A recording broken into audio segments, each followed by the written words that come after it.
tama ang guhit ng para sa akin. Pagdala ay ipagsapalaran sa mga katatan ang pinagulan kaya naman check saga.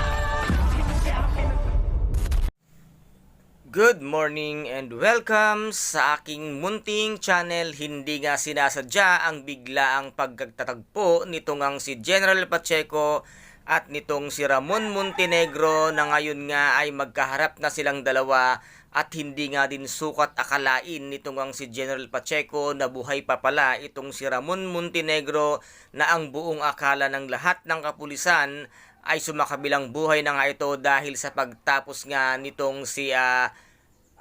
rigor sa kanyang buhay at hindi niya rin pala sukat akalain na hindi pala ito basta-basta maitutumba at mahirap palang makalaban itong ang si Ramon Montenegro katulad nga ni Tanggol na hindi rin basta-basta maitutumba ng kahit sino man at bigla-bigla ngang agad-agad na bumunot nga ng baril itong ang si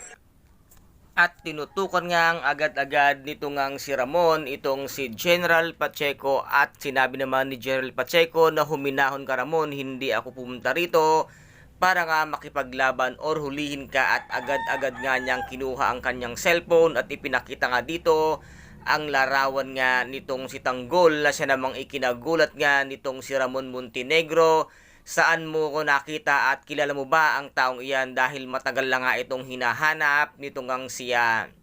Ramon Montenegro dahil marami nga siyang katanungan sa taong nasa cellphone nitong ang si General Pacheco at agad-agad namang sinabi ni General Pacheco ang kanilang address. Dito mo siya makikita at dito mo siya mapupuntahan dahil ikaw din mismo ay hinahanap nga ng taong ito at nais kanyang makita at makausap ng masinsinan kung kaya't pumayag nga itong si Ramon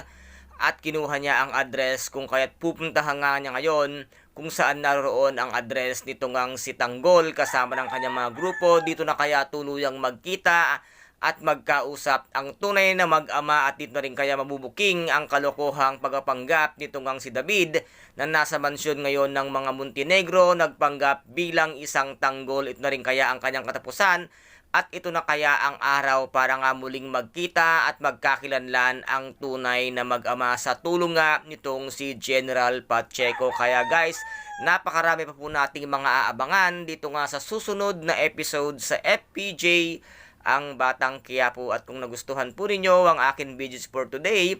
paki-subscribe na lamang po ng aking channel, paki-like and share para maging update kayo sa lahat ng gagawin kong videos. Maraming salamat po. Ingat, God bless and bye-bye!